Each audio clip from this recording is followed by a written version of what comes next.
ahead and get started because I want to have some time left over tonight to wrap up my other project. The handbook for the recently deprogrammed is about to be published. And I have pre-orders open until midnight. So I want to say thank you to all of you who have already pre-ordered. It's going to be a limited run, and I'm going to sign those copies and send them out, and then I'm going to make it available on Amazon. If you're in the chat and you comment, I will send you a... Yeah, good. Thank you for that one, BTC Pleb. Great comment. Here's your wrench. He said, wasn't Turning Point Kirk's company? Yeah, one of the points I've been making for some time, because the only reason I know about Charlie Kirk is I've been following Turning Point USA, and I correlated it back in 20 with Turner Diaries, which has a whole backstory, ties into the far right, Timothy McVeigh, the McCloskeys. It's a great story, but this whole thing is, I said Turning Point USA, which is the largest conservative political action group. I think they were more or less platforming the people who would constitute what would represent a revolution, like the Turner Diaries. So if you don't know about the Turner Diaries, it was the motivation for McVeigh bombing the Oklahoma City building. But what's more, the Turner Diaries, it's just kind of like this, not a manifesto necessarily, but it describes this revolution after a certain critical point is reached, a tipping point, or what they call in the book a turning point. And so I've always correlated Turning Point USA with the Turner Diaries. So in the Turner Diaries, the turning point was when the protagonist, Earl Turner, goes into a suicide bomb mission and he crashes his plane into the Pentagon. And then that shifts the momentum towards the organization, the white nationalists, and they take over. It's basically about a violent overthrow of the US. So I've been saying for some time, though, that Turning Point USA would be the platform for the Turner Diaries, which represents race war, etc. And interestingly enough, today I see Benny Johnson saying, this is America's turning point. Then I see Laura Loomer. This was a turning point in the USA. And it's very consistent, is what I'm saying. And I had made some other remarks on my blog about this today, about the Netflix show The Madness, and how it had the leader of the Forge killed, and the shooter disappears, and he's protected in the hood, and so there's a manhunt. And they have a manhunt going on right now for his shooter. He also posted something, yeah, you saw that, Till? He posted a YouTube short called Enough is Enough before he was shot, which ties into the Illuminati playing card, Enough is Enough. Ties into Hulk Hogan saying, enough is enough, right after the shooting. But a couple of things here I wanted to get to. First of all, I think we need to be cautious about premature certainty, but it goes both ways. You know, we're not just saying everything's fake. You know, I'm like, this looks real to me. You know, to be honest, it does. But do you have enough information when you read the headline or you see the first clip to know it's real? And so I always say we have to, pause and first ask, well, is this an extraordinary event or claim by the media, or is it run-of-the-mill? Like, to be honest, getting stabbed to death on the subway is not a tall claim. I don't necessarily think that means it's questionable. Although the political utility of the death makes it seem a little more psyopy. Same with this, and these two events are being compared side by side. But, we're doing some research on the matter, so we're looking for instances like the enough is enough of predictive programming. And then also, observing the video closely, the ring switching fingers, I saw that. That's very bizarre. They'll say it's a video compression artifact, but you have this dot, okay? So you have this dot moving around on his chest, and you can't deny it. There are some people who are saying that the skeptics are jumping to conclusions too fast or whatever they think, but that dot is there. Why is there a dot moving across his chest and then it settles where his neck wound is? It seems to me it's some kind of marker for the CGI effect. And I'm not saying it was entirely CGI, because obviously it's some kind of a hybrid. So I start looking into Stanley Winston and other sites, special effects, and how you can actually combine SQUIBS with some CGI overlay in order to create a highly visible wound to correspond to the spurting blood. And in my research, I came across, and this is from stanwinstonschool.com, this article about applying a neck prosthetic. So you put a piece of neck over your neck, under which you have a tube ready to squirt a bunch of blood out. So we're looking at the potential here, and it seems to be the case, that we're looking at special effects using SQUIBS under the fake neck skin in conjunction with augmented reality, AR, superimposed over it. So that seems to be the way this was performed. A number of people have noticed the way the shirt flaps up, which is something I think you would expect with a squib, which is, basically using air, compressed air. But the dot on the chest, to me, is most damning. So I'm suggesting here that we're looking at video effects for the hole. So the way the hole moves across his chest, I've been calling it the magic bullet hole, like the JFK magic bullet. So I'm like, why is that moving around? And if this was entirely real, you wouldn't have these anomalies. So other considerations here. Oh, his last tweets, interestingly enough, Van Jones had pointed him out in particular, singled him out for his views on the dead Ukrainian refugee, suggested he had some kind of racist mind virus that could infect people. So he's been in the news, he's been on this, he's about to kick off this tour. I think it was the American Comeback Tour. By the way, again, if you're in chat, just say hello and I will hand you a titanium blue wrench. Another thing here, this is part of our MO. We do have an approach here. I'm not saying everything's fake. Anybody who says that media skeptics just call everything fake don't know what we're doing. Especially now, in the age of augmented, generative AI and how realistic the stuff is. Like, if you're not a skeptic today, you're going to get played. And skepticism primarily means pausing to get more information before judging. And one of the things we do as our standard approach here is we decide upon the available facts before we wait until we have available facts that can substantiate believing something. And if what they provide is questionable, you're under no obligation to say, okay, I just believe it. No, you can suspend judgment. I take the position of informed non-believer if the additional information I have leads me to think it's likely staged. Another question I was asking today was, if you have somebody who's very significant in the PSYOP entertainment complex, in these PSYOPs all exist within a fictional universe. They're superimposed over the news cycles. And would they eliminate one of their own actors? It doesn't quite make sense, which I think it's fair to say that if somebody plays a historically significant role on the world stage, their exits need to be looked at very suspiciously. Jamarian May says, so are we on a consensus that the entire thing was scripted and he's still alive? I don't know if I would say consensus, but based on past precedent, I have no reason to think this one's real.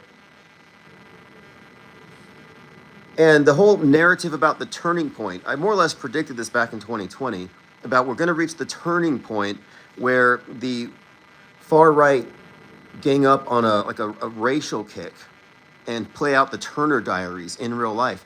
And that's been the rhetoric if you've been looking at X. It's pretty bad. And I've also been pointing out how they're going to make an example out of X of what happens with unmitigated free speech, how it becomes hate speech and incites rage and violence, and they're going to use this as a pretext likely for quarantining the internet of mind viruses. Yeah, I saw that too, Till. Charlie's security were doing hand signals. The hand signals, like as though signaling to somebody, hey, it's time to push the button on the squib, and he even pulled on his ear. So that's suspicious. But when I was looking at, okay, there's some videos which I will post on my blog. They're on 153.news. And we've shared them in our own channels here on Gilded. So if you're in Gilded, you're up to speed on this stuff. And these videos show, and look, if you're queasy and people are like, I don't want to see this, it's horrible. Well, that's what they want. They don't want you to look at it critically. So if they can psych you out, they won. So I think that if you approach this as likely fake, you're not going to get the same visceral reaction as though you're on the fence, and then you're going to really literally be shocked by what you see. So I approach this with I'm just kind of cold about it. I'm not assuming it to be real or fake. I'm trying to get the truth here. But critically examining, it's important. You have to look at it frame by frame. And this person on 153 had gone through frame by frame. And what you can see here, and if you want to look yourself, you can. But if you haven't looked at this, then you have no business calling it real. Because the blood coming out appears to go back in, go back out, like a loop, like it's a GIF, an animated GIF superimposed over a video. So that's kind of a problem. Goes on his sleeve, doesn't leave a stain, goes back up. That's kind of a problem. So if you can get past that, then you got to deal with the dot. And everybody's noticing the dot. Now I'm even seeing bigger channels, and they're saying, oh, it's because he was wearing a bulletproof vest, and the bullet bounced off the bulletproof vest and then went into his neck. No, the little dot that you see isn't the bullet. The dot is the bullet hole, the magic bullet hole getting put into position.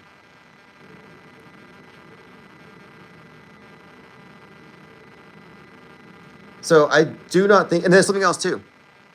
They didn't have paramedics arrive.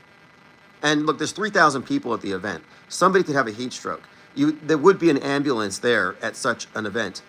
So there he is, he's on the ground, and instead of stabilizing him, stopping the blood flow on the spot, paramedics showing up, a group of Secret Service looking types carry him out to the back of an SUV. And when they're carrying him out, I can't see any indication that they're actually stemming the blood flow. That's questionable. Yeah, space blood, says Copaesthetic. It was space blood. They're like, hey, NASA, we need to borrow one of your liquid and space special effects, for coffee, like Don Petit's coffee, the coffee that's floating out of the container. Just color it red for us. Because it was going in some kind of a loop. It looked like it was levitating. So if you're going to say it's real, you have to do due diligence, which requires that you look at the damn blood coming out closely frame by frame. If you're not going to do that, if you're too queasy to do it, then you're not really in a position to have a very weighty opinion on the matter. And you can disregard the opinions of people who are not looking at it critically. A lot of people don't. They're just reacting. I don't want to see it. I'm just going to believe it. I'll post the link to the 153 News, so you can go over there. This person also showed the ring that seems to move. I don't know what to make of that. But the main thing here is the dot, I think, and the way the blood comes out looks like a CGI overlay, video composite layering, and they put the augmented reality on top. But again, I found this other link, which I'll share below, and it has to do with this special effect where they put a prosthetic over the neck so that you can have blood come out, a gushing neck wound, and it looks like it's coming out of the neck, because it kind of is. You just have an extra layer of skin. Project Honda Rod says, we analyze car crashes frame by frame, so. Yeah, exactly. I mean, I was saying that the media was very, I think, reckless by reporting that Raja Jackson punched the guy 23 times. Because they're accusing him of murder, premeditated murder, it's a crime. But they didn't bother to slow down the video and count the actual number of punches. So they greatly exaggerated it, which would be bad for his case. I think it might influence the juries. But anyway, he's never been arrested. But again, my original point was about premature certainty. I don't look at it and say, okay, it's fake. I'm like, I don't know. I grant that it looks real. I see what you see. But it's a magic show. And you have to get out of your seat and gain additional facts. You can't judge it from what you can see and then say, oh, I can't debunk it, so therefore it's real. Well, maybe you don't know about prosthetic necks and blood bladders that you put beneath it.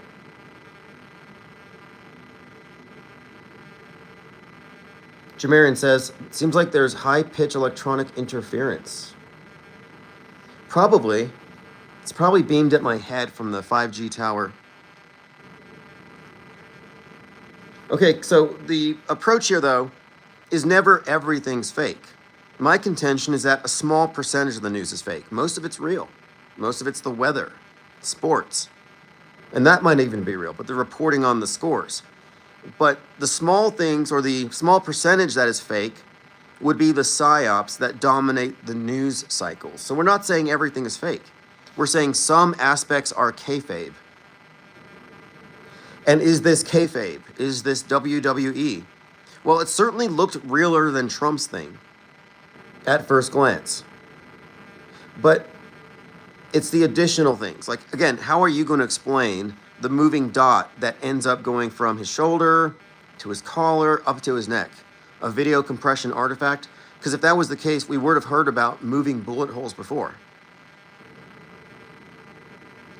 But I think it's important to be aware of the types of special effects that are in use today in Hollywood, because anything they fake in the movies, they can fake on the news. As far as why the glitch, as far as why would they have had some error with the dot, well, it's because they're performing it live. Lost Age says, I forgot how much of a minority we are on until I open Facebook and see no one questions anything. Yeah, that's exactly the case. And so it looks real at first glance, like every PSYOP does. I was convinced by Christchurch until the 6th time I watched it. Every event, you get that same effect. And so what you have to remember is, even though you will likely not be able to deconstruct it at first glance, you're not under the obligation to therefore hand it to the media. Okay, it's real. You can pause. In fact, skepticism demands that you pause. And as we've been waiting, more has unfolded. Even this predictable turning point narrative, which I had, again, predicted more than a couple years ago. And this comes on the back of another high-profile PSYOP, which he was a big part of promoting because he was talked about on CNN for his views on it. Curtifest says, we have a buzz going on, groovy. Yeah, I can't wait for tomorrow's big PSYOP. It feels like Christmas Eve.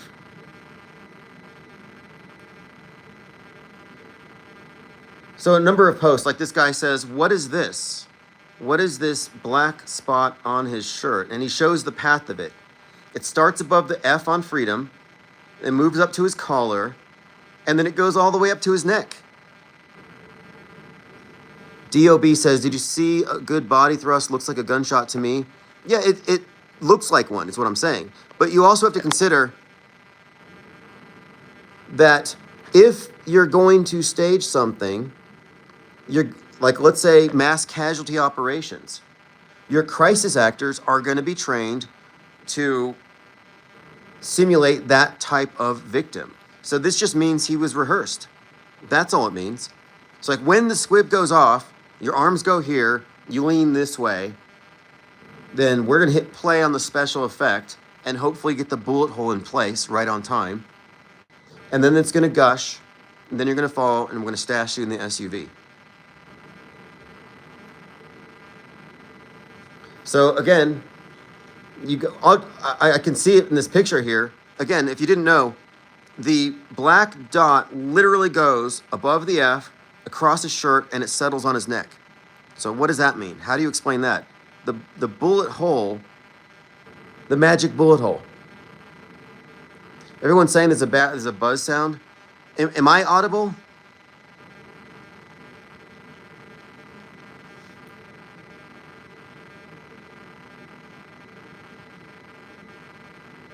I can just transcribe this if I'm not audible. So Charlie posted on YouTube yesterday, quote, enough is enough. Enough is enough. I'm seeing a lot of posts juxtaposing him with the girl killed in the subway. History will look on both of them as the start of a revolution.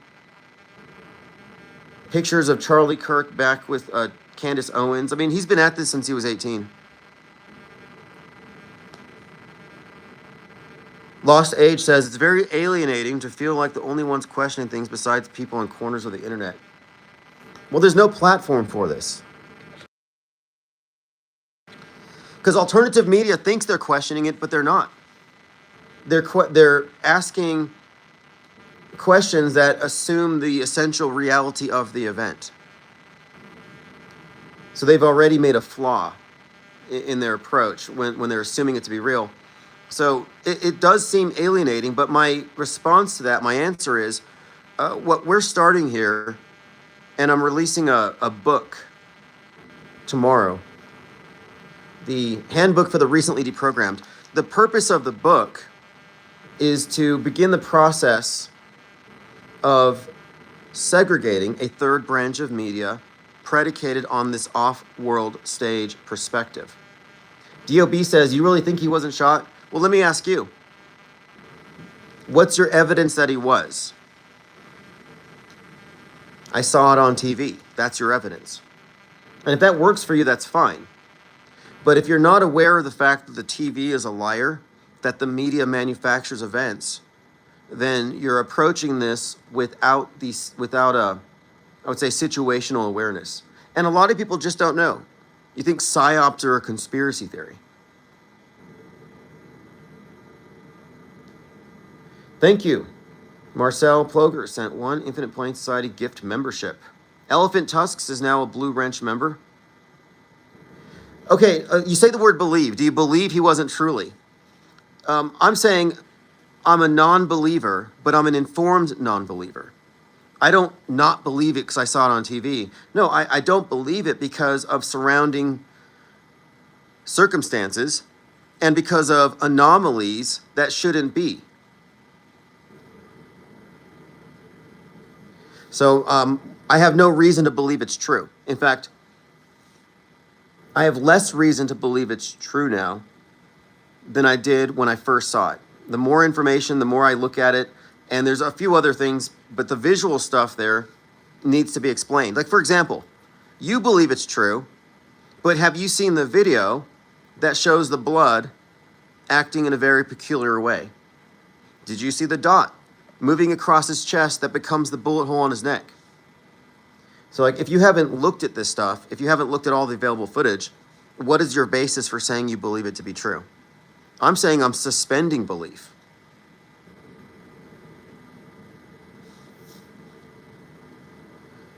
I'm not going to say I know it to be certain, but I know with clarity why I don't believe. So this is another point I wanted to raise.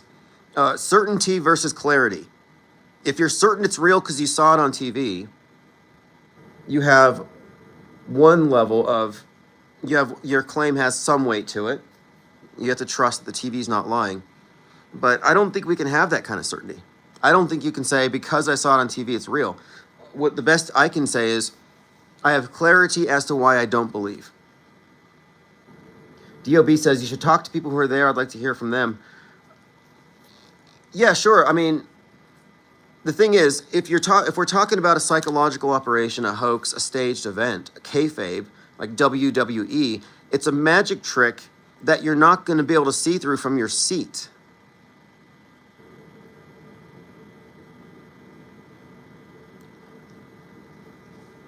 But I think there's reasons to be skeptical about it.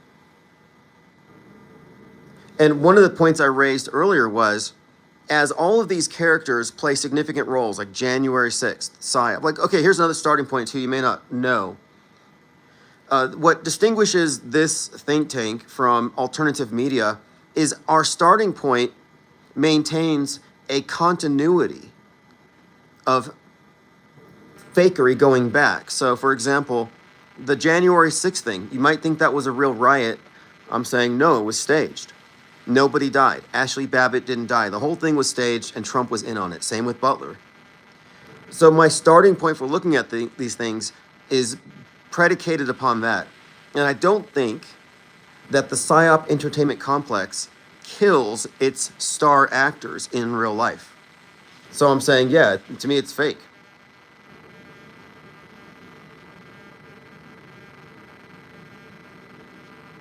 Fair point, but closer people would see well. But what would they see? Now, here's the thing. the people in person would have seen blood gushing out, the squib. Would they have seen the bullet hole? Well, no, not with their own eyes. They would have seen the blood coming out. The augmented video effects would have been added on. You would have seen just through the phone. I mean, through the iPhone and this particular person's vantage point. But we're looking at all the different footage.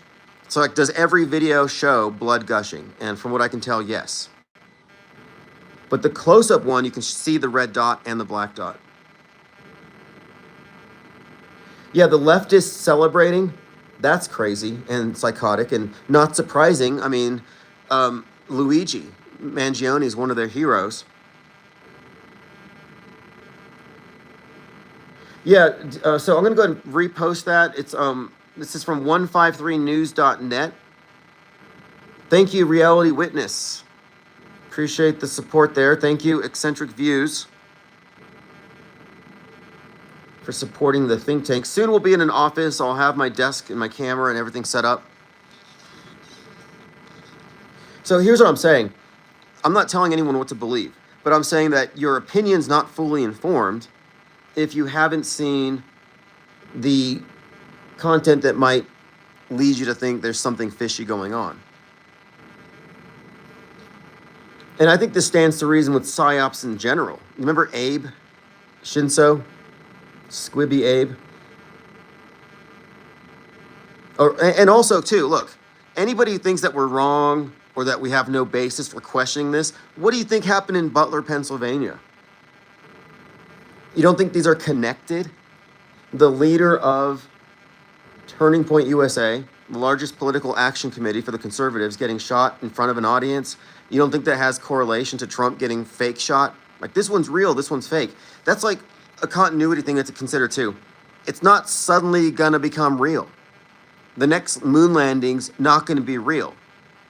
Real doesn't happen on top of the fakery. The fakery aggregates. They fake on top of fake. They created a martyr. Yeah, and someone else was like, well, who's ever heard of this guy? I never heard of him. It's like, well, maybe you haven't in your circles, but if you listen to any conservative podcast, you've heard about him. If you listen to CNN, you've heard the bad stuff about him. But leading up to this, he was just made into a South Park character. So now everybody's heard about him because of South Park. And this is a very consistent thing when they're about to do some national PSYOP. They put a lot of content out there. Like, that's why I say we're living on planet Netflix. But I think the fact that he was on South Park is also something we should keep in mind here. They're mainstreaming this person's personage. They mock him. And right now the left, like TMZ just apologized for laughing. Like, the left is happy about this guy being killed.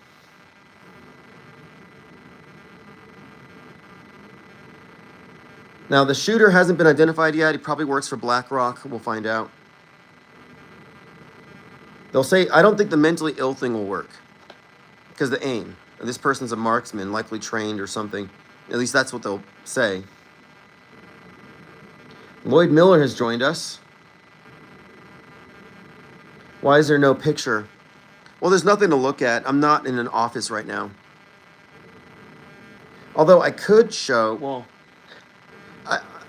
Elon Musk put up $1 million, and they're going to give $10,000 grants to artists to paint the woman killed in the subway in a George Floyd type of way. They're trying to do White Lives Matter. That was the project, and then Kirk kind of took the show, but it's going to go back to that. And so they're going to give $10,000 to somebody to paint this mural of this person. So I went ahead and I applied for it. I'm like, yeah, I'll find a local business. I know a few that I could, probably a dispensary, and I could probably get them to allow me to paint this person. And Elon Musk would pay me $10,000. What's up, 420? Here is your wrench. But I'm working on a painting right now, which I'll post later, of the scene in the subway.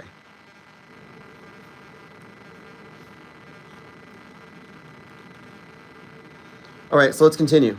I'm going through my Twitter feed, just kind of the things I took note of. So I was looking at StanWinstonSchool.com, blood effects. So again, when you look at things, you have to know, is it fakeable? What's the fakeability here? Is it fakeable to have blood gushing out of a neck? Well, I didn't think so. I was like, well, no, how would you do that? How would that be performed? So I was kind of at a loss. I was like, okay, well, it's probably sick, and some psycho got really involved in the drama and decided to do something crazy. But looking closer at it, I'm looking at his neck, and then I start researching this, and the guy who did special effects for American Horror Story did this tutorial, and that's 100% likely what they did here, is there's a tube, a blood bladder that goes out, and then the neck's over it, so you can't even tell. So then when they hit the squib button, it just gushes out. So it is fakeable. You can't rule that out. Let's see what else we have here. Fox host Jesse Waters, they are at war with us. What are we going to do about it? A lot of Civil War stuff, which may tie into that movie Civil War. So, okay, a number of content creators on X, some of them are big channels, say, it looks like the bullet hit Charlie Kirk's vest and ricocheted to his neck. The fact that he needed a bulletproof vest speaks to the lefties, says it all. Okay, so what he's saying here, and a lot of people are noticing this, because again, I'm not the only person, we're not the only ones pointing out this dot moving across his chest. But again, people are noticing it, but their explanation is, oh, it must be a bullet ricocheting off his bulletproof vest. Well, if it is, it didn't mar the shirt. So you're telling me you can get shot with a bullet that hits your shirt and ricochets off your bulletproof vest and then reverses course and goes through your neck without marring the shirt? So I'm calling this the magic bullet hole, like the magic bullet for JFK, because the bullet hole goes across his chest, starting at the word F, and then it ends up on his neck. Lloyd says the dot moves too slow. Exactly. But you'll notice the dot's path goes from the right side of his chest to his neck. And a couple of people have pointed out that both of these martyrs, yesterday and today, involve the necks. Others are posting the same thing. Shocking close-up. The bullet ricochets off Charlie Kirk's bulletproof vest and pierces his neck. So I couldn't tell he was wearing a bulletproof vest. If he is, that's even more room to hide the squib, to hide the fluid. It's all in there, if that's the case. But people might be erroneously assuming he's got a bulletproof vest, because what else could explain the black dot, right? Because they're assuming it's a bullet. But others have noticed this looks like some kind of marker for CGI effects. And then there is this weird thing about the ring, where the ring goes from his ring finger to his pinky. I'm not sure what that is. I'm more focused on the blood itself, which appears to be on a cycle of dripping down and going back up. Lost age. Moon enters Taurus today, rules the neck, throat. The recent blood moon. Very symbolic. Lloyd Miller says Alex Jones started the bulletproof vest. So Alex Jones is damage controlling this. Like, oh, look, we screwed up. The guy was trying to put the bullet hole on, and he missed the neck first and put it on the chest, but that's okay. We'll just say it was a ricocheting bullet. It sounds like damage control. And then there's another video you can find where somebody standing behind Charlie Kirk makes a hand signal. He touches his hat, he points, reaches back up, and he tugs on his ear. 91 Oki says, I think it's real. I don't think you have enough information to know it's real. You don't have enough information. You haven't done your due diligence. The burden of proof is on you. The burden of proof is on you because we have pointed out anomalies that contradict the official story. So you got to explain Building 7. You got to explain the black dot. We're not going to take the official version of it. I found a really good account, Kathy W412 on X. She said, hose under his shirt, ran up through a prosthetic on his neck, hence the gushing, a combo of AI and Hollywood-style optics with gore props.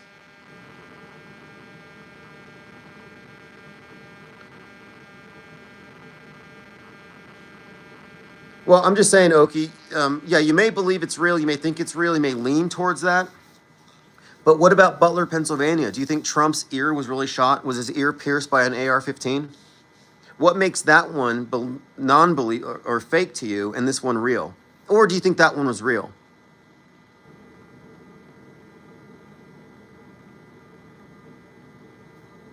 You don't think that was real? That alone should have you questioning this one. Because we're talking about figureheads on the far right. And Charlie Kirk represents the youth leader for the neocon, the majority of the Republicans, the youth Republicans. Very popular among that demographic. Okay, one of his last tweets. This is Charlie Kirk tweeting. One of his last tweets. Islam is the sword the left is using to slit the throat of America. Referring to the girl, but now himself. Nicholas Pitt says, I don't want to say it's fake, but his neck appears enlarged in the video before the shooting. Real or fake? I'm leading towards an op. Yeah, I would say that you could be an informed disbeliever or agnostic. Like, I don't know, I'm still considering the evidence. We're still in the discovery phase. And if somebody's certain about it, I just have to ask them, well, what information do you have that makes you certain? Because I still need more info. Like, fill me in, enlighten me, please, if you have reason enough to think this is real. Andrea says, quote, Kirk's wife's Instagram has a picture from a week ago of the back of one of his children's necks. Well, someone posted a video where a week ago he was listening to somebody asking him a question, Charlie Kirk, and he was pinching his neck and pulling at the point where he got shot, which is kind of weird. But enough is enough.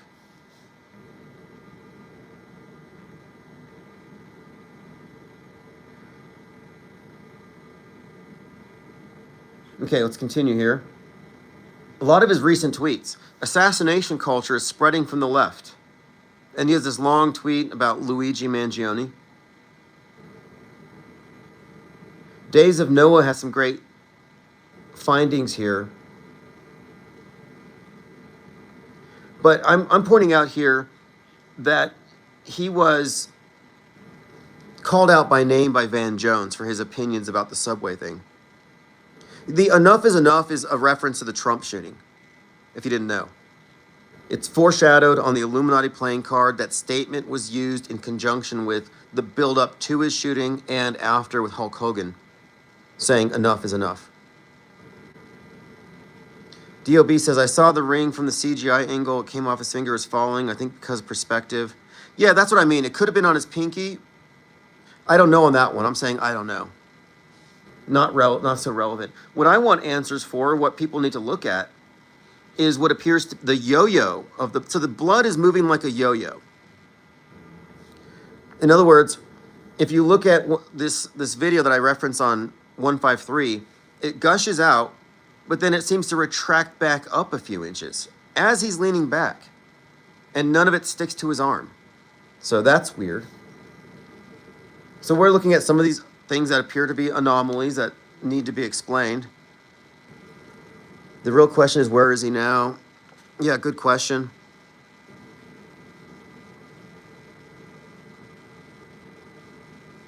'91 Oki says, can you talk to Alternative Science from Odyssey? Yeah, I'll take a look.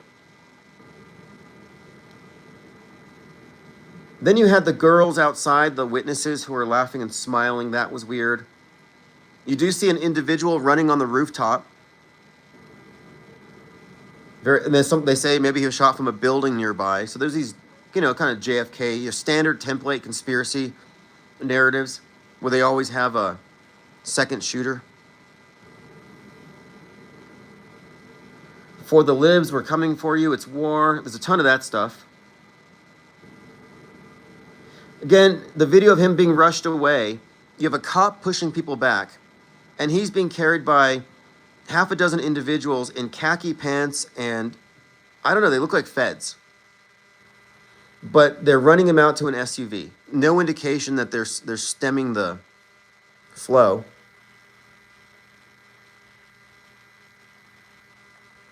The shooter looked like James Carville, and that was the first person I thought. Van Jones, the day before, was saying, white people have a virus in their brain that can activate in an instant with race-mongering, and he accuses Charlie Kirk of race-mongering. So his presence was very amplified, and this was the opening day of this event in Utah, the America Comeback.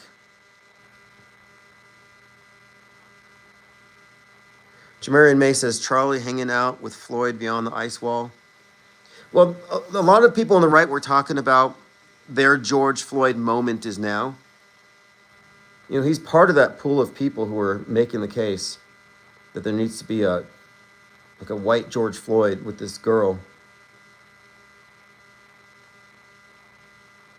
Side note here, I didn't mention this yesterday, but Greta Thunberg was claiming that their yacht was being hit by drones from Israel. Well, it turns out that one of her shipmates misfired a flare gun, and somehow it was a self-inflicted wound. And then they played it off like they were hit by a drone. But no, it was an accidental discharge of a flare gun. And another point I have to make here is that if you have certainty that something's real because you trust the news, you're on really shaky ground. Like Joe Rogan today was talking about this Tim Waltz video where Tim Waltz is dancing wearing an F Trump shirt, and he's just blown away by how things have changed. And then they're like, no, that's a fake video. Like you by default, you have to be kind of wary. You know, this is likely, if it has a political utility, it's probably something I should be skeptical about.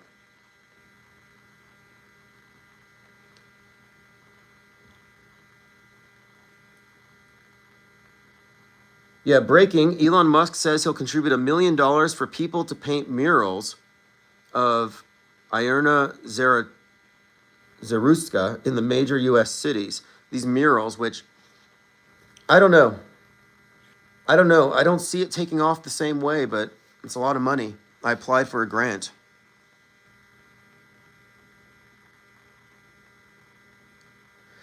Dwayne Abith said, Tim, when you intuited that Musk might be assassinated when watching The Madness, it was likely symbolizing Kirk instead. Makes more sense considering he's the leader of a PAC. Well, interestingly, in The Madness, it begins with the death of the leader of a group called The Forge, which I compared to America First, but it could be Turning Point. And the killer escapes and is being protected by people. So he's like a hero all of a sudden.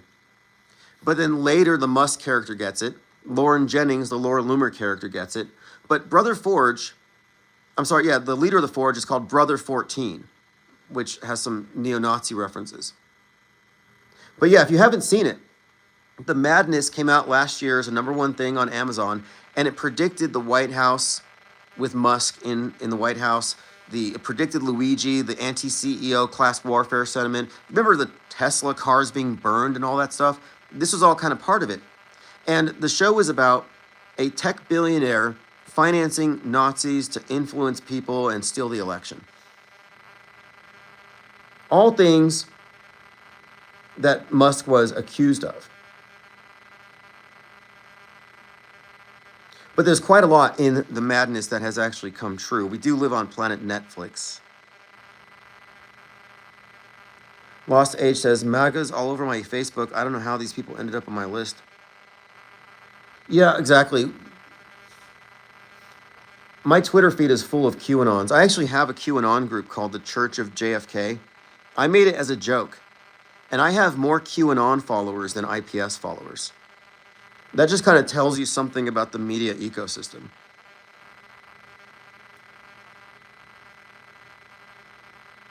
DOB says, so you're saying there's a squib for live viewers and AR. Oh, what I'm saying is it looks like this. It looks like a squib was used for the gushing blood, but it also appears that they use standard augmented reality effects to also create the visual red dot. And it looks, by the video there, looks like the CGI stuff is flowing in a weird way. But even without that, the dot itself that becomes the neck wound, that's also kind of a giveaway. But I was looking into various video effects, and I found the Stan Winston to be really useful here with the tube that they put in the basically the prosthetic neck piece that covers up the squib tech. But it looks like it's a hybrid. It's not just one or the other. And the red dot looks like it was created in this way.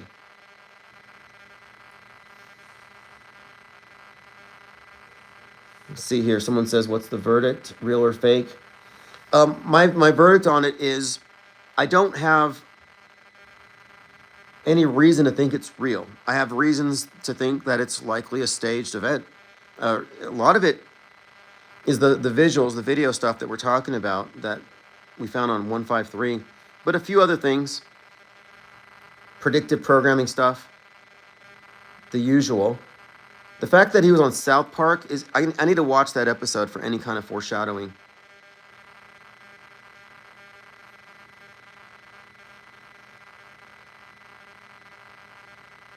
Lieutenant Weinberg says there's a bit showing it's C generated.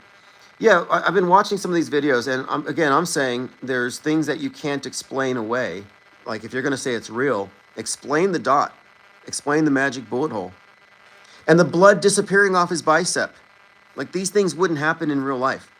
And then I do find it curious that there weren't any EMTs, that they carried him out and threw him in the back of an SUV. Cartman becomes a character that looks and acts like Kirk. Yeah, it seems to me that they were elevating his profile right on time. Lloyd says, would Charlie want to retire at the height of his career? Well, I've been saying since 2020 that Turning Point USA seems to be platforming the Turner Diaries ideology, which is Timothy McVeigh, which is far-right extremism, which is now surfacing, if you haven't noticed. After that subway stabbing, it's on full display. The race-conscious, white nationalist, pro-segregation, just nakedly racist in their rhetoric, that's on full display, and it's being heightened by people like Charlie Kirk. And now that he's died, you have a lot of loudmouths like Laura Loomer and others saying this is the turning point. Well, again, as I mentioned before, Turning Point is a direct reference to the Turner Diaries. It's the point where the protagonist decides to load up his plane with nukes and fly into the Pentagon. And then that kicks off the revolution. And this is the point where we seem to be at in the story. Charlie's not an extremist. Charlie's a neocon, as they say. He kissed the Wailing Wall. All the far right definitely did not like him.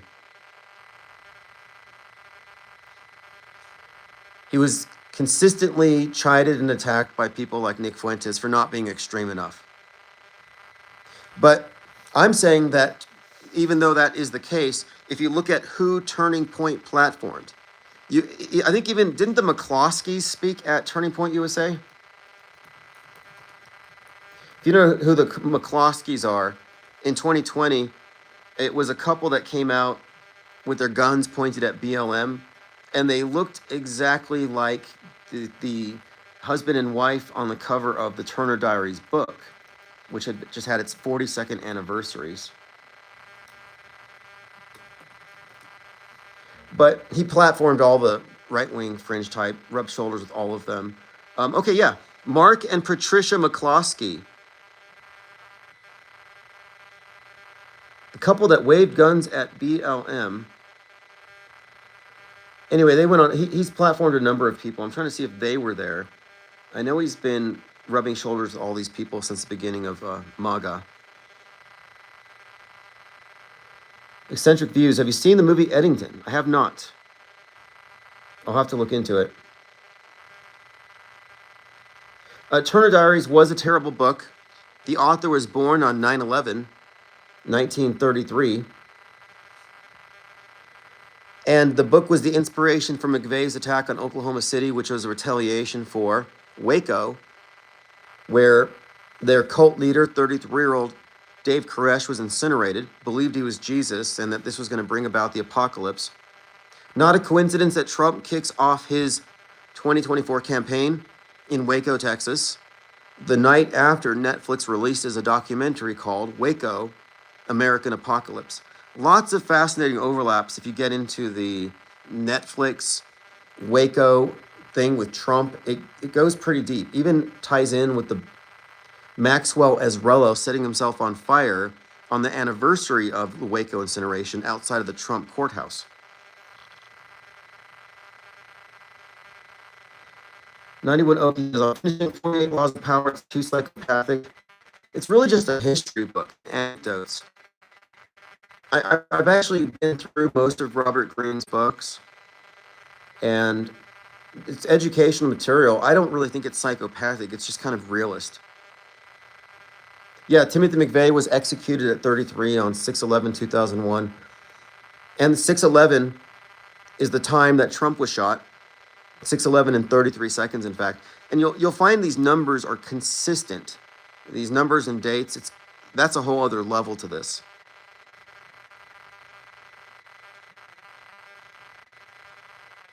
Tim, Charlie had the famous last words from Braveheart on his shirt, freedom. Yeah, I thought about that. And then the blood running over it, very dramatic.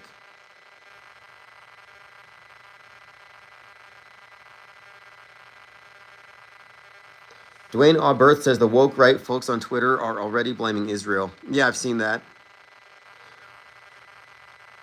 Unbelievable. I saw, what's his name, Owen Schroyer.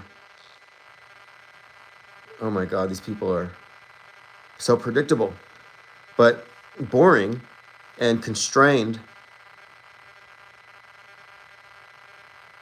Lord Laney says, are they inducting Kirk into 33 Club? Fake Hiram Abiff throat wound. Interesting. Yeah, well, Hiram Abiff gets a wound to his head, his throat, and his chest. The Master Mason ritual where he's symbolically killed. He's accosted by 3 ruffians, and I think they've had 3 shooters so far. I mean, it's very convoluted. It's like a manhunt, I guess.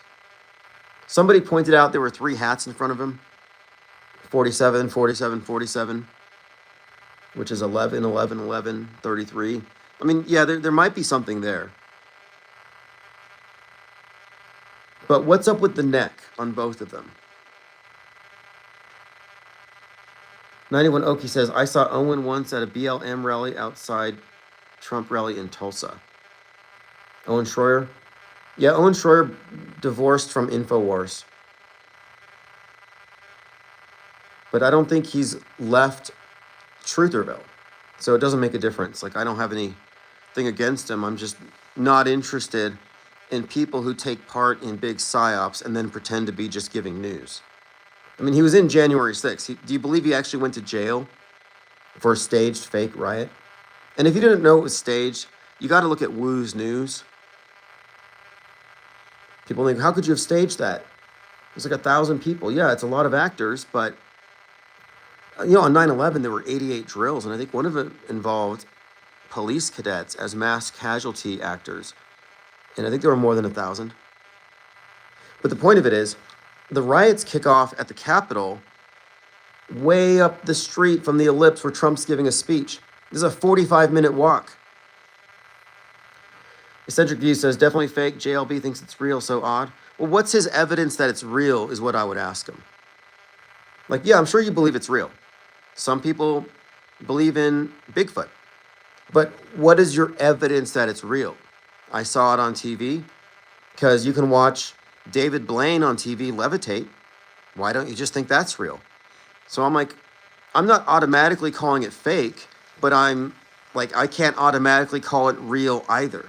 So premature certainty goes both ways. You can be critical of people who are quick to call it fake, but you got to be equally critical of people who are quick to call it real. You're believing the visual equivalent of a headline. And due diligence is required here. If you think it's not, then you haven't been paying much attention to how these events play out. You have to look at all the available information. And the additional supplementary info seems to indicate some weird CGI anomalies with the shooting victim. Lasers Go Pew Pew says, I work for movies. I work for the biggest reality show. It's all fake, trust me. Now, is it all fake? Let me clarify this. A small percentage of the news is fake. And the fake stuff is the agenda-driving stuff that everything else bounces off of. So it's the loudest voice in the room. It takes up all the air. It hogs the spotlight. Fake dominates real, but nobody's saying everything is fake. That's a weak, straw man misrepresentation of what we do. However, even the stuff that's real is all coming from the point of view that I would call world stage. The world stage point of view is a point of view that presumes that all of the news that happened before is fundamentally real. It's inclusive of all the stuff we know to be fake. So if you go to get a textbook, a college textbook on history, and if you look in it, you'll find that every event of the 20th century, every event in the last 100 years, will reflect the mainstream media's version, no matter what anybody else has to say about it. So you have to admit that history is bent in the direction of fake and always has been. So the frame of reference the consensus shares, which rests upon an edifice of fake news, is automatically non-objective and distorted, and distortable, because it's manipulated with fakery, with PSYOPS, influence ops. And this has always been the case. So you cannot claim that the media is objective and that because they broadcast it, I can trust it to be real if I can't immediately debunk it. Like, no, what is your basis?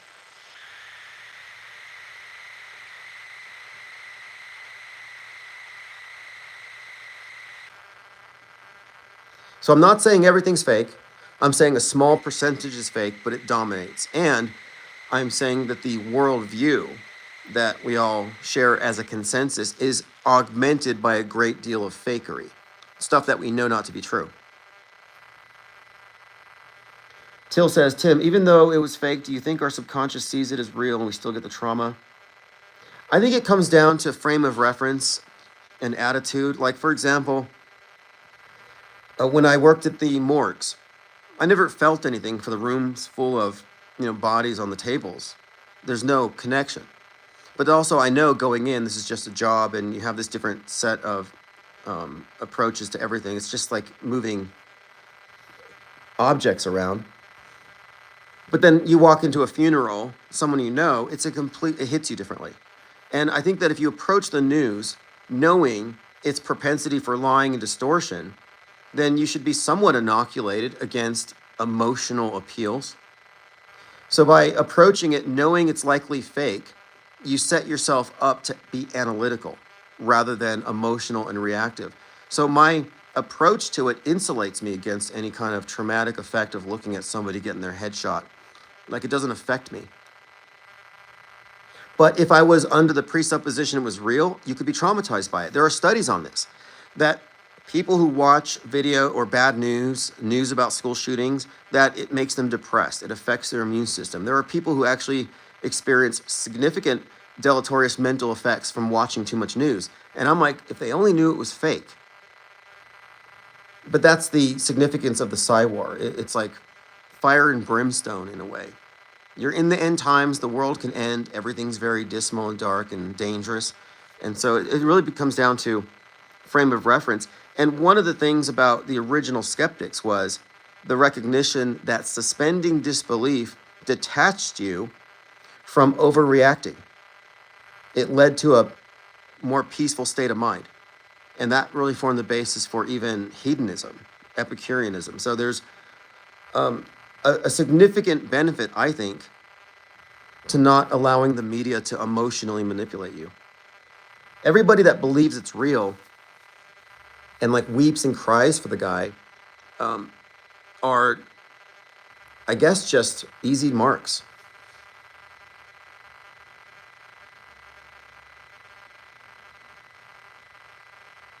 All right, going through your comments.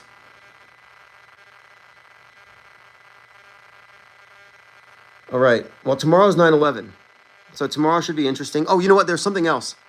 After the subway knife wound thing, the stabbing, Charlie Sheen was on Fox News, and he made a joke about O.J. Simpson. So here we are talking about a black man on a subway stabbing a blonde white girl to death. And here's Charlie Sheen, and he's making this joke about golfing with O.J. and describing how he made a joke about the lethality of his right hand. Like, your right hand is lethal. And they laughed, and I thought, that's a weird joke. Lost Age says, I oddly wasn't traumatized by the video, fake or real, and I'm all sensitive and don't watch gory movies. Maybe I'm desensitized. Well, I wouldn't say that. I mean, I do like horror movies, and I did watch American Horror Story Coven, and a lot of the violence is gratuitous. But this one, the first time I saw it, yeah, it did strike me as kind of real. Even the subway thing, until I looked at it slow. I mean, even now, if it's not real, it's incredible acting. But one of the reasons why I'm open to it being likely staged is the obvious political utility of it. It's too perfect.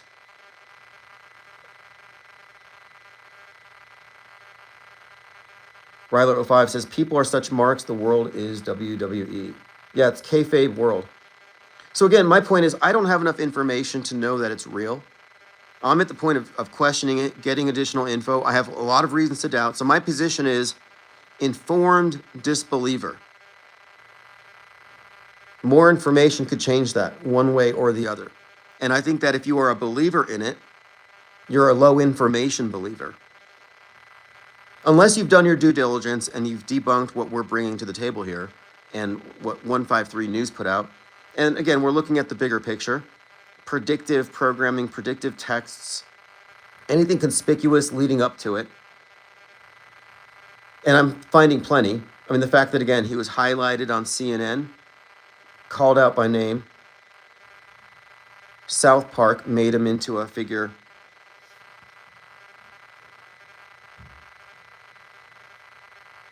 All right, a lot of interesting comments on Twitter as well. I noticed that people who were calling the stuff out as fake, like, and me included, were impugned as dumb, evil, like maybe you should die. That's one of the weirdest things. You're like, I don't think those people really died. And then you get people on the internet who are like, you don't believe? Well, you should be killed then in that exact way. Oh, I should be stabbed to death on a subway because I'm questioning this? Like, yeah. I should be killed for using my free speech and critical thinking and not believing the news. You know how many people on Twitter today have essentially said that I deserve to die? It's like media Akbar. Like they worship the church of media. You question these news myths, and then suddenly you're a heretic, you're an infidel. So I see these people and I react to them. You know, I'm just like, fine, come to my town and stone me or hang me, whatever you got to do.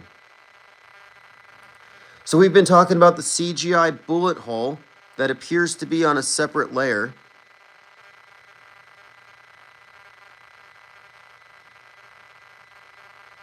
And we're also looking at what are called bladder and neck prosthetics.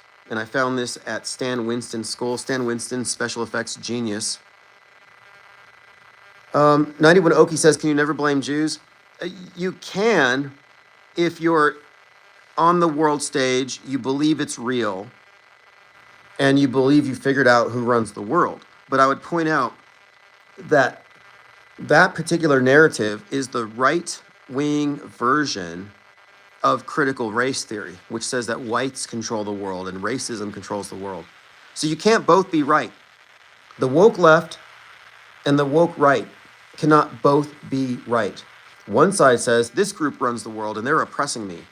The other side says, this group runs the world and they're oppressing me. You know, it's a mirror. And so that entire narrative, which presumes this group controls, they're behind JFK, they're behind 9/11, they're behind COVID. That's a story. And that's an alternate story to the left story, which is basically the opposite version. But no, I don't see any validity to it. And it's kind of a lowbrow take anyway. It's low-hanging fruit, conspiracy claptrap that's been repackaged a million times. And to be honest, the whole red pill community exists as a subset of J pill.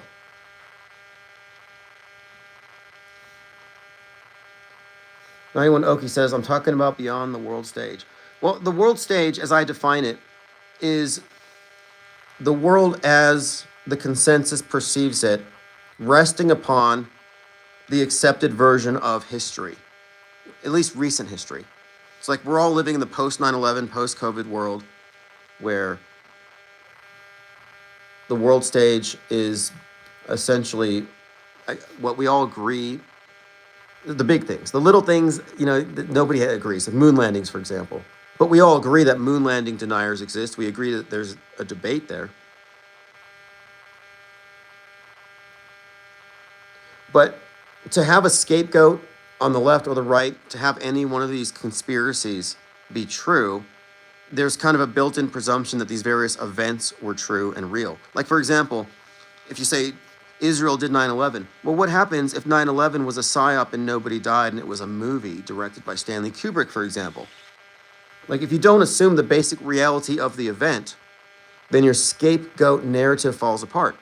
If Derek Chauvin, who worked with George Floyd for years, if that was a real, because you're assuming that event there was real, everyone's reacting as though it was, but if it wasn't real, then is there really this bad of a problem? Or is this all being exaggerated to validate the leftist critique of America?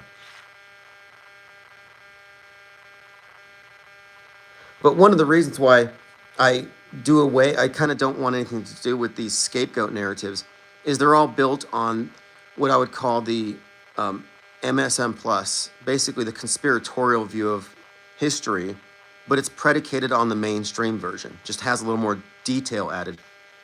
It's not inclusive of PSYOPS or media fakery, or what I would term the metascript.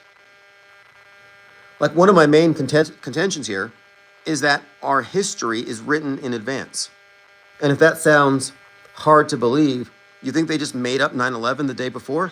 No, there's decades of buildup. Obviously, that was planned in advance. Do you think that any of these school shootings weren't planned in advance? You look at some of these things, like the London bombing happened the same day of the drills. The BBC had a documentary about it. All these events and their concurrent drills and concurrent programming tell you that these things are planned in advance.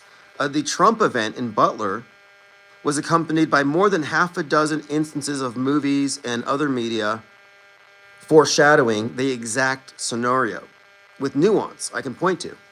So again, that was written in advance, and that's a major event, and a lot of these major events tend to drive the bigger news cycle. So you just extrapolate from that. All these various fake events over time that steer the historic narrative that we all share, our consensus version, what does that tell you? Well, it tells us that, obviously, our history is largely written in advance. The big events are, the things that steer the world stage. Now, the script that we think of, so you think of history, it's his story, it's the version as told by the patriarchy. That's kind of a feminist cliche. But it's kind of right in the sense that it's a selective story and it represents a very specific viewpoint. And the viewpoint of this story that's playing out is the mainstream mediated version, augmented by the fringe versions, but those are all built upon the mainstream.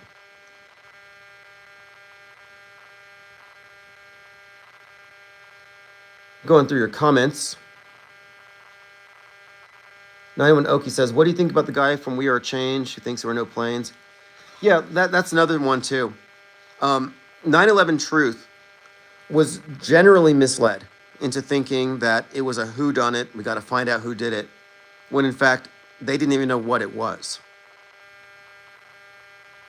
It's a what is it? Well, it's a staged event. And by staged, I don't mean a false flag. So one of the things that Alex Jones did, primarily Jones, is he introduced the idea that every news story is either real, like the mainstream says, or it's a false flag. That false binary kept people locked into the world stage paradigm. It's either real or it's a false flag, depending on if you're a truther or not. But the false flag assumes the event was real. So what they're really saying is, hey, it's either real or it's real plus this other stuff. Nobody was saying fake. And those of us who start introducing fake into this debate, into these media breakdowns, were marginalized. I mean, there are still people who think that auto hoaxers don't have a point.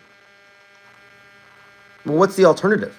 Because our point of view, this is the main distinction. The point of view that we offer here is simply that we're not operating on the presumption that history is real, that recent history hasn't been severely bent. So our perspective is inclusive of what we know not to be believable, or what we're certain is fake, or likely fake, plausibly fake, but also recognizing that fakery is the standard operating procedure. It's always in play. They can always do a PSYOP. It's not like these are anomalies.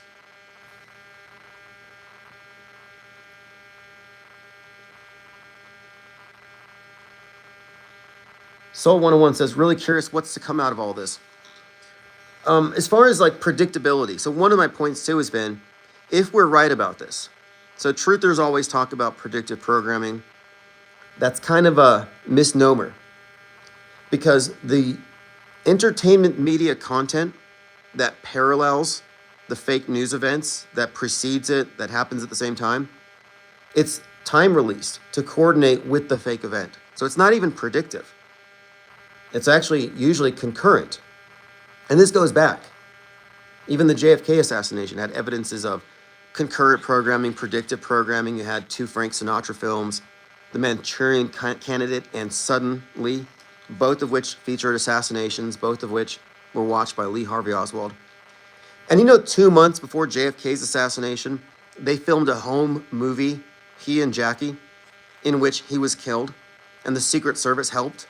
Like, they basically rehearsed his assassination on a home video. This was viewed by a writer for Vanity Fair, and he released some screen caps, but we haven't seen the horror movie they made where JFK was covered in Heinz ketchup, Heinz 57. Anyway, to get to my point here, even that event, the JFK assassination, I would say is a completely hoaxed event. But these are the big events that are basically plot twists or new chapters. And so what's happening now, based on looking at the predictive media and the entertainment media and what's happening on the world stage as a unified whole, you can make predictions. So for example, Mountainhead comes out. It's got an Elon Musk-like character whose generative AI is running amok and causing chaos around the world. What happened right after that movie came out? Well, that's right. LA riots. LA was on fire. And then you had the No Kings protest against CEOs like Musk and against Trump. So a movie about Musk. And in the movie, there's riots everywhere, just as we had the No Kings protests in 1,000 different places. Or the movie Sinners, which had this is also tying into this Charlie Kirk thing, because in Sinners, you had the twins, one dies bleeding to death in the arms of the other, just like Austin Metcalf dies bleeding in his twin's arms. So we had looked at Sinners, which had the subtext of the vampires are all white. So the Klan is in Sinners, and at the end, the protagonist guns down the Klan and kills the Klan leader. So we pointed this out because after Sinners came out, we had a bunch of racially charged PSYOPs. You had Rodney Hinton running over a cop because his son, Rodney Hinton Jr., was killed. You had the Shiloh Hendricks thing, the Anthony Carmelo and Austin Metcalf scandal. All these racially tinged PSYOPs came after that, involving a stabbing, the twins, and all this. But now, the end of the movie was the leader of the Klan getting killed. And so I thought, that's kind of interesting. I was like, is there going to be some kind of BLM or leftist takedown of someone I thought Patriot Front? But my point is, You can kind of read the zeitgeist by looking at the movies. And that's not an exaggeration. Sometimes it's with specificity. I mean, it's remarkable how many times that movies or trailers have to alter and change something because it matches something in real life. And one of the most pronounced examples of this was 7/13/2024, Butler, Pennsylvania, and the various movies like Homelander, The Boys. You had the Civil War Marvel Comics trailer had to change. You had Mickey 17 shooting the Trump-like character. The bullet grazes his cheek. He even spoke about colonizing an all-white planet, and Trump's speech was xenophobic. But like Trump posing for the camera bleeding, Mark Ruffalo's character, who's obviously playing a Trump-esque character, poses for the cameras after surviving his assassination attempt. And it's like, well, how do these directors know? A movie produced 2 years before, how do they know? How did Tim Burton know to put a dead Donald Trump in the netherworld in Beetlejuice, which was released concurrent with the shooting? And we have so many examples that we've piled up here that I'm talking about empirical research. I'm talking about repeated observations that show that our history is driven by PSYOPs. I call it the PSYOP entertainment complex. And these fake news events, these staged historic events, run concurrent with entertainment that provides reinforcement content, the movies, the books, the video games. And this has been a pattern. And we're not the only ones that have noticed, but for the last 20 years or longer, truthers have always said predictive programming is the bad guys telling us what they're going to do.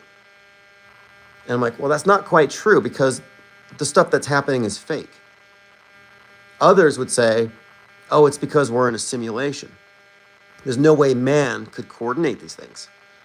But once you understand that what you're really seeing are parallel propaganda streams hitting the entertainment and the news at the same time to fuse real with fake, then it all makes sense. And then you can see it's actually entrained, and it's all the time.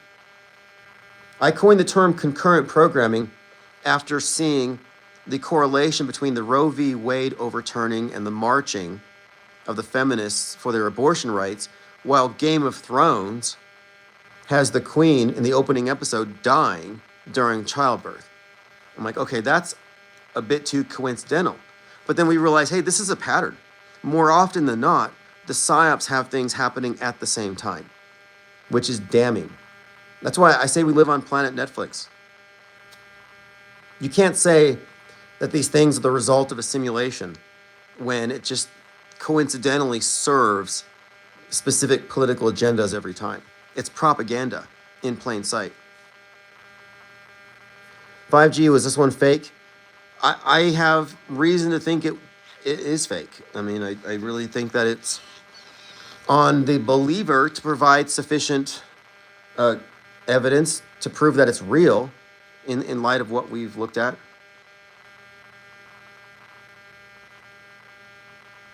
Soul 101 says, in short, this realm is a joke. Well, I think that the world stage that I'm describing is the internalized version. It's basically a construct. It's a worldview that we share. It doesn't mean that reality's fake, but the writers of the world stage, my term is metascriptors, would be the authors of a lot of the stuff that we're experiencing. And what's interesting is to start digging into the movies that foreshadow events and then those directors. And it's kind of like, okay, is this director, like Kubrick is believed to have worked with NASA for the moon landing, like, is this director involved in this particular school shooting? I mean, we were just watching the movie Weapons, which has the number 217 on the gun. It's got the red-headed witch, the children disappearing, obvious school shooting analogy, the main character, Alex Lilly's Adam Lanza. So you look at this movie, and it's obviously referencing this anti-assault weapon bill that had 217 votes, and it failed, and assault weapons are now still a danger to children. So this movie comes out, and then you have the Annunciation shooting, which the Annunciation shooting has the red-headed, not witch, but the shooter, who did have some satanic stuff as well as neo-Nazi stuff, but the point of it is you had the school shooting where 2 killed, 17 injured. That was how it was promoted for the first couple days. They might have changed the numbers to 218, but for the first few days, you're like, wait, 217, redheaded witch, the shooter has these similarities. And then if you look at one of the main pictures of the event, you have these people running down the street, this lady running down the street with her shoes in her hands. So she's running barefoot. Her arms are out, and you see the bottom of her right foot.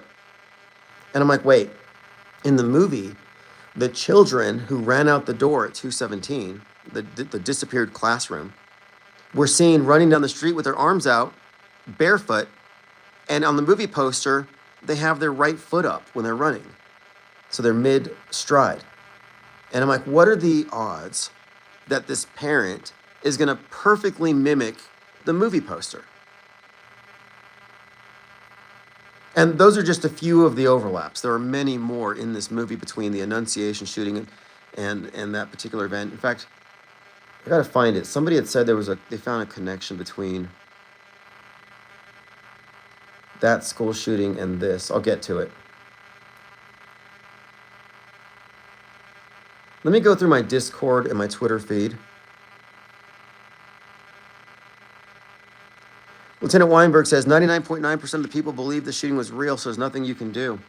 Yeah, that's true. 99% do. The citizens of Trutherville all believe it.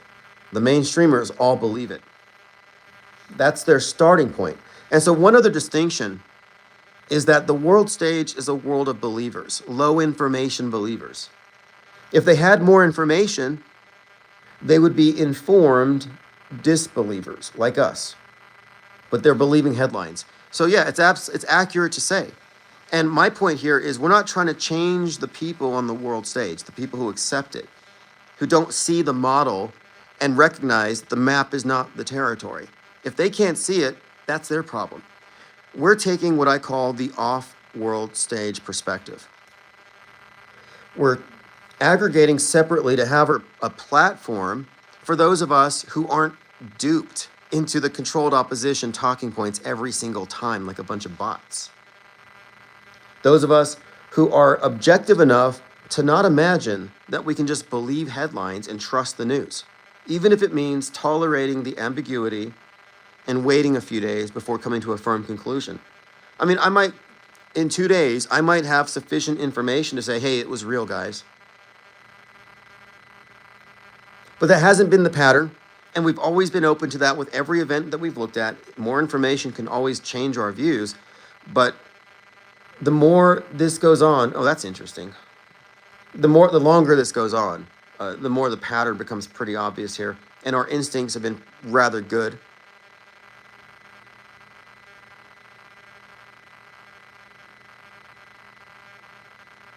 Okay, so Jesse Kelly, DC, tweets, we need to go back to you. Now, this is the host of the Jesse Kelly show. He's this anti-communist right-winger. He says, we need to go back to Utah and do a huge public event and let the communists know that we're not afraid. And then Tim Pool shares that. So there does seem to be some kind of organization around this Charlie Kirk thing, even locally. This Charlie Kirk, he came through town here recently. This isn't going to disappear by tomorrow. This is just getting started here. Free Domain Radio, the murders of Charlie Kirk and Irina Zarutska. And this is another reason why I think these are notable, is that how they package these things together. They're part of the same story. 5G says, Jesse Kelly is a PSYOP. He sold RVs and became quite famous out of nowhere. Well, anybody in Trump's inner circle, including Trump, obviously, know that Butler was fake. There's a point where you lose your plausible deniability when it comes to being involved in staged events.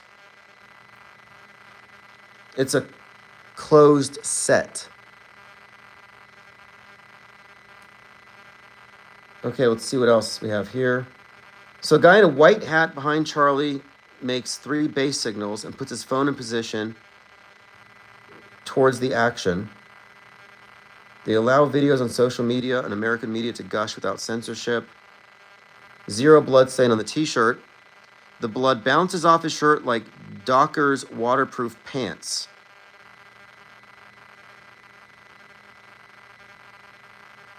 Turning Point USA post is phrased suspiciously. Those who react are... This is a person's breakdown of the event. I'm finding a lot of people are looking into this very closely and skeptically. Live now, we are all Charlie Kirk. Yeah, fascinating. This has been an interesting turn of events. I'm suspecting tomorrow, 9/11, might be memorable. But somebody's asking, where is this leading? I've said for some time that Turning Point USA is platforming Turner Diaries. And I think that's where we're at. And now that's being thrown around as a slogan. We've reached the turning point. Something else I was doing, I was taking pictures of Charlie Kirk side by side to see if his neck is thicker now than it was before. And to me, it looks like it is, but I'm still looking. So I have clarity about my opinions, not the same thing as certainty. If you're certain it was real, I would ask you, have you done your due diligence? And if not, what do you base your certainty on?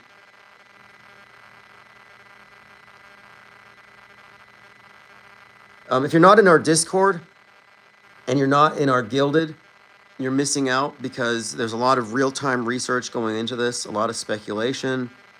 We're constantly bringing new evidence to the table. And if you look at the progression of our conversations, you'll see in the last 2 days, we're like, yeah, this one's real. No way it's fake. And they're like, wait a minute. So we're always trying to, be skeptical, but we're like, well, it's not that extraordinary of a claim that somebody gets shot necessarily. But, and looking at it now, and again, if you think it's real, obviously it sounds gruesome, but the slow-mo does raise some questions. There's a lot of questions that have been raised.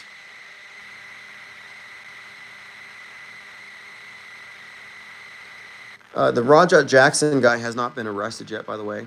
And a lot of people believe that was real because it looked real. But looking real does not count. Not today. I mean, really not ever, but especially now we can make the case thanks to generative AI. But today, looking real is not enough. You got to look at the broader context. I mean, I was fooled by a clownfish the size of a whale.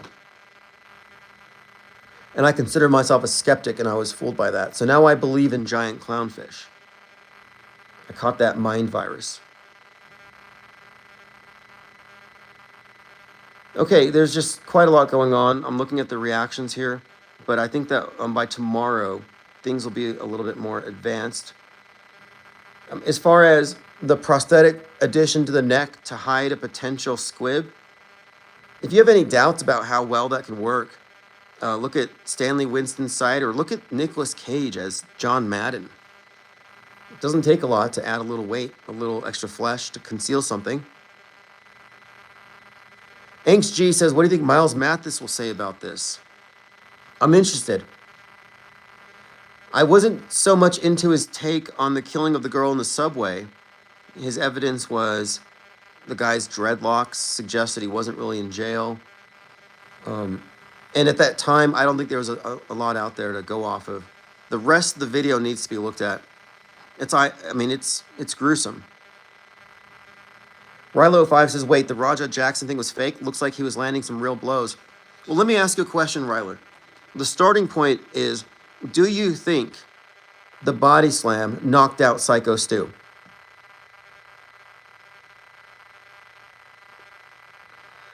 If you look at the body slam, where Jackson's picking up Psycho Stu and slamming him down to the canvas, what you'll see, it was a consensual body slam. Like, it takes two to do it. They position themselves right, and his back took the brunt of the blow. But if you believe that he was knocked out cold on the canvas, then that's your starting point. Then you're going to think, okay, well, those punches were real because Stu's head was flying back and forth. But I looked into it, And I have a lot of reasons to doubt that he was knocked unconscious from the body slam. And I did some research into it. And it's basically unheard of when it comes to a conventional WWE body slam on a mat. So if you do think that's the case, I would say, have you compared that body slam to other body slams? Because it actually looked kind of lightweight compared to most. But if you're willing to accept that this was a rare occurrence of somebody being knocked out from a body slam, then yeah, the punches look real. But even then, if you slow it down, he missed more than half his punches. So explain to me how you miss a target that's not moving, that's unconscious, that's pinned beneath you. How do you miss? And they'll say, oh, he was so mad from what the 14-year-old said on Kick that he lost control and he just flailed. Okay, but the body slam was professionally executed. So I'm saying he was missing on purpose. Those weren't real hits, or rather, they were soft-fisted hits, and the guy was not unconscious, but he was twisting his head left and right to correspond to the direction of the punches. I mean, he was unconscious for 12 hours, 18 hours from a body slam? So again, the only way the punching was real is if he was unconscious. Because if he was awake, obviously, he wouldn't be taking those hits. So your starting point for believing that he was punched, even once, is that the body slam knocked him out. And I'm saying I reject that claim. I don't think he was knocked out by the body slam. I think he was faking unconsciousness. So I was doing research into it, and the only people I can find knocked out cold from body slams, Andre the Giant, Stone Cold Steve Austin, I think, and some other wrestler, but these were actors. They were pretending to be knocked out. It wasn't a real thing. It was theatrical. I couldn't find any examples of people really being knocked out from body slams. 5G Trevor says, I can show you 10 right now. Now, I'm talking about body slams in wrestling on mats. We're not talking about MMA. We're not talking about mixed martial arts. This was a WWE style body slam. So a lot of people will tell me, yeah, I've seen it all the time. It happens all the time. Well, show me the evidence. It's quite a rare occurrence based on my investigation into it. 5G says Raja was enraged and slammed his skull on the ground. He was in a wrestling mat. So again, if you want to believe it, you can believe it. But I'm just saying, you're resting your presumption on this incredibly powerful body slam that knocked the guy out, and he didn't wake up till the next day. Give me a break. I mean, you can believe it if you want to. Also explain, if it was real, why did the news media over-report the number of punches in what would be an attempted murder? So they're really lying about the evidence. And then, second, I guess, how come he hasn't been arrested? I mean, you can't just jump into a ring and slug somebody 20 times in the face. I mean, he hasn't been arrested. 5G says, bro, the body slam didn't render him unconscious for 10 hours. That was the follow-up shots. So it knocked him out for what? So he was knocked out from the body slam, or not knocked out, and the punches knocked him out? Or was he knocked out by the body slam a little bit, and the punches knocked him out even more? No, I don't think he was knocked out from the body slam. He says, I can't stand this, bro. You're retarded. Peace out. Well, hey, I'm sorry if telling you that wrestling is fake, hurts your feelings, but yeah. Make sure you wear your 5G protective underwear. You wouldn't want to be sterilized by the 5G rays. 5G Trevor says, you weak cuck. Sorry, wrestling is fake. I mean, what do you want me to say? You believe the body slam knocked out Psycho Stu. Good for you. I'm just saying I've looked into it and I don't believe it anymore. Yeah, 5G Trevor and I have a different perspective on it. I don't believe Psycho Stu was knocked out. I think that was just rage bait for the woke right. And if you look at all the reactions to it, they're like, yeah, it's because he was black. And they have no impulse control and all kinds of racial stuff coming out to explain why he was punching an unconscious guy. And it just became kind of another one of these PSYOPs on a long line of PSYOPs. Yeah, WWE is fake, but they're like, no, but this was interesting, is that body slam didn't look any more egregious than any other body slam. So there's nothing special about it. But that aside, it's a rare occurrence anyway. So if we're going to go with that story, you're going to have to convince me that the body slam was special. And I looked at it, and I watched it from different angles. And it looked like the big wide back of Psycho Stu took the brunt of the hit. But when they say it's real, suddenly it's real. It's like, no, it was all fake. They even said it was staged. It was fake and it was staged, but then it turned real. Yeah, you believe that? Flozic says, bro crashed out over a PSYOP. Yeah, if you think wrestling is real, I'm telling you it's fake. And if that bothers you, go watch wrestling. Well, a lot of people who think it's real, MMA fans think it's real, Jake the Awake Hole thinks it's real.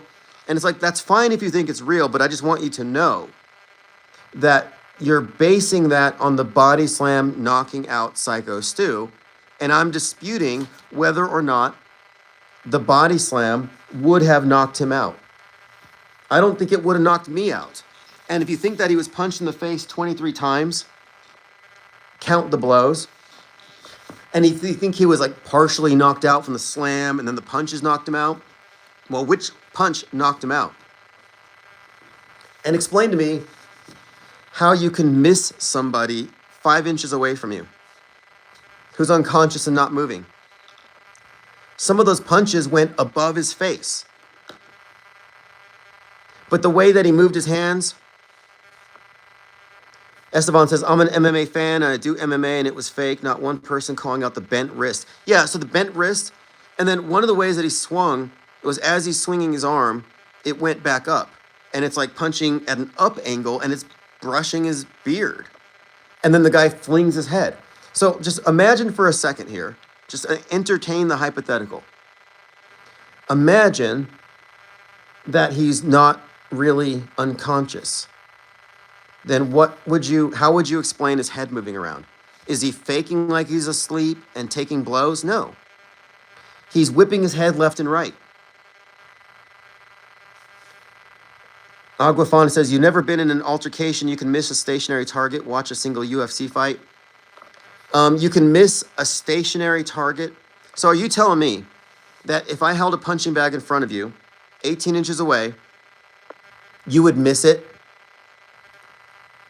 Is there something wrong with your depth perception? Like, how much training do you need to not hit it? I mean, to not miss at that distance. But also, okay, let's just pretend that you're right and that MMA fighters can't hit immobile targets 18 inches away, they're unconscious. Let's pretend that's a viable explanation here. How many times do you think Raja Jackson was hit? The news media reported 23. Are you therefore, well, I've outsourced my brain to the media, so it's 23. Is that your answer? What is your final answer? How many times do you think Raja hit? And if you don't have an answer, then you didn't do due diligence. You didn't watch it in slow-mo. And if you didn't watch it in slow-mo, your opinion doesn't count. So again, if you're saying he was hit, oh look, far outside, one wouldn't expect a weakling to know about martial arts. So I got all these fighting experts in here all of a sudden. So then tell me, put a number in the chat. How many times did he actually impact the guy? News reported 23. Far outside. News reported 23. Who's the other guy? Aguafina. News reported 23 hits. How many hits? How many times did you see Raja Jackson's fist connect with the face of Psycho Stu? 23 times? What is your default opinion?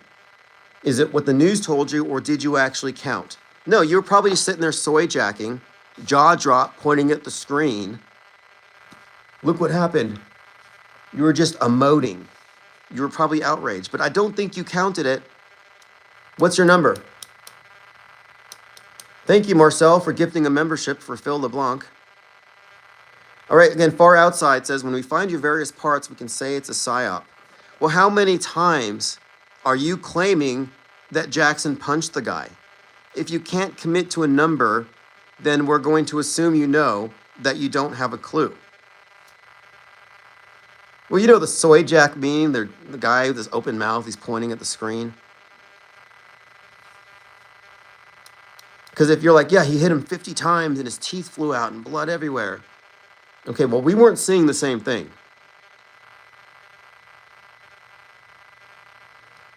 So no, Psycho Stu is a scam artist, trickster, crisis actor. It was kayfabe and you fell for it. And you're in no position to say I'm wrong if you didn't watch the thing in slow motion. I mean, we could debate it. And you can say, fine, he hit him 8 times. Well, which punches? I love all these excuses, though. Suddenly, all the MMA experts are like, oh, no, it's actually normal that you only hit 50% of the time. I don't know. I mean, I watched people on speed bag work, and it seems like they hit a stationary target. The other excuse is funny, though. The 14-year-olds were trolling him so hard, he got so mad that he lost control. All right, we got no answers. So far outside, I'm sorry, you're going to go into timeout here. Put user in timeout for 1 minute. And you might still get a wrench, but we want an answer. We need you to participate. If you're going to make an extraordinary claim, you have to bring your evidence, and so, or at least what you observed. Esteban says, this is comedy. These clowns are blasting about it being real. They are weak porn-watching gamers. Right. Well, I'm just pointing out here that their basis for saying that it's real is resting upon what they saw on TV. But if you only saw it on TV and you didn't slow it down, you might not have the perspective that I have. And my perspective has changed on the matter. Because if everybody's saying 23 hits, LA Times, TMZ, everybody's reporting 23 hits, but it's not even 11, maybe 11, and even those are questionable, and then you take away the, I mean, I'm just saying, that's some major misreportage. Yeah, I can't believe 5G ran away. He's like, I don't want the wrench anymore. He ran out of here because I don't believe that Stu Peters got knocked out. It's like, you should be mad at yourself. I'm not, sorry, Stu Peters. Psycho Stu. They do get mad. I mean, I understand. People get mad when you tell them nobody died, nobody cried, it was fake, you got tricked. But we're all dupable. We can all be tricked. And people will say that I'm bad, I'm terrible, I should get punched in the face. I've been told this by like 1,000 people, no joke. I responded on Sean Strickland's channel, and my comment had like 30,000 hits, and I had so many people saying to me, you should get punched in the face. You should get your teeth knocked out. You should get beat up because you don't believe that was real. And then today, you should get shot in the neck, or you should get stabbed to death on the subway. I'm like, what the hell kind of cult is this? This mainstream media cult. Like, if you don't believe my news stories, you're worthy of death. Like, that's even harsher than a lot of the religions out here.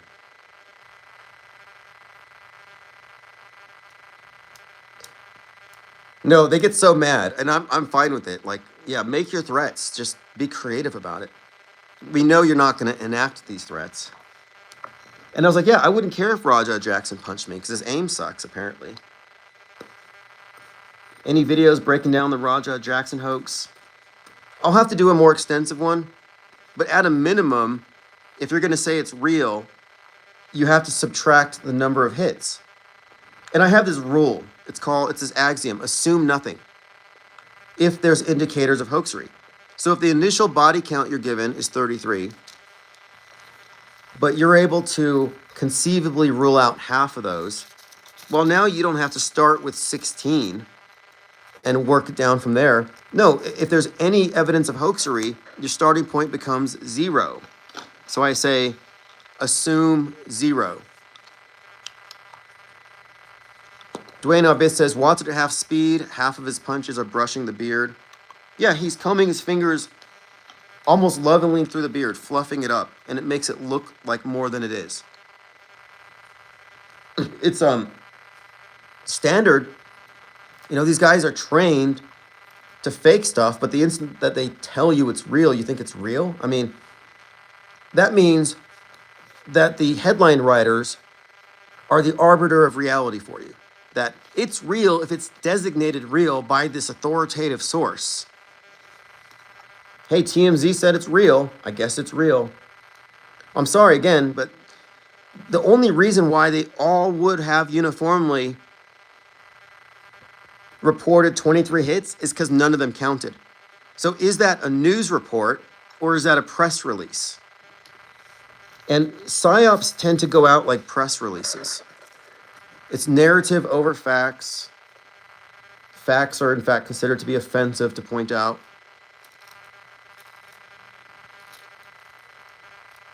Yeah, that's right. TMZ is being lit up because they were cheering the death of Charlie Kirk.